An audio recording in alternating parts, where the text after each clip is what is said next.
Hey guys welcome back. ఈరోజు పొద్దుగా లేచి రెడీ అయిపోయి అయితే డైరెక్ట్ అయితే కాలేజ్కి వెళ్ళిపోయినాం. ఈరోజు సబ్మిషన్ ఎర్లీగా వెళ్ళిపోయినాం భయ. క్లాస్ అయిపోయింది. దాని తర్వాత ఇంక టెంపుల్కి వెళ్ళి దండం పెట్టుకొని ఇంక మా వాడి రూమ్కి వెళ్ళి ఒక స్లీప్ వేసేసిన. దాని తర్వాత నేను మా వాడు ఇంక సబ్మిషన్ టైం అయిపోయిందని ఇంక బయలుదేరిపోయినాం. తీరా చూస్తే మేమే పోయినాము ఉండే మ్యాచ్ చూసుకుంటూ అలా సార్ వచ్చిన దాకా వెయిట్ చేసినాం. మన సబ్మిషన్ అయితే అయిపోయింది. మన పోరగాళ్ళు డేట్లు వేసుకొని వాళ్ళు కూడా సబ్మిషన్ అయిపోయి చేసుకున్నారు.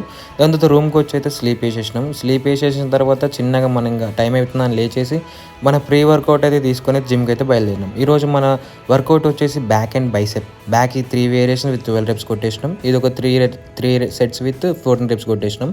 అలా బ్యాక్ కొన్ని వేరియేషన్స్ కంప్లీట్ చేసుకొని బైసెప్స్ అలా అవి కొన్ని అండ్ ఇవి కొన్ని అండ్ డంబుల్ ప్రెస్ అలా కంప్లీట్ చేసేసుకున్నాం. లాస్ట్లో ఇంకా 75 kgs పెట్టుకొని డెడ్ లిఫ్ట్ ట్రై చేస్తే సరిగా రాలేదు. సరే ఇంకా అట్లానే మన వాళ్ళందరూ మ్యాచ్ చూస్తుంటే నేను కూడా చూసి కేఎల్ రాహుల్ లాస్ట్లో 6 కొట్టి భలే గెలిపించాడు భయ. ఫైనల్స్కి అయితే వెళ్ళిపోయినామని ఇంకా సంతోషపడుతుంటే చూస్తే ఎవరు లేకుండే జిమ్లో. ఇంకా డైరెక్ట్ జిరాక్స్ సెంటర్ పోయి మామూలు సబ్మిషన్ ఉండే జిరాక్స్ సెంటర్ పోయి జిరాక్స్ తీసేసుకొని ఇంకా మనం ప్రోటీన్ షేక్ తీసేసుకొని రూమ్కి వచ్చేసి ఇంకా ఇక్కడితో అయితే డే అయితే కంప్లీట్ చేసినాం. నచ్చితే లైక్ చేయండి, షేర్ చేయండి, సబ్స్క్రైబ్ చేసుకోండి. Bye bye.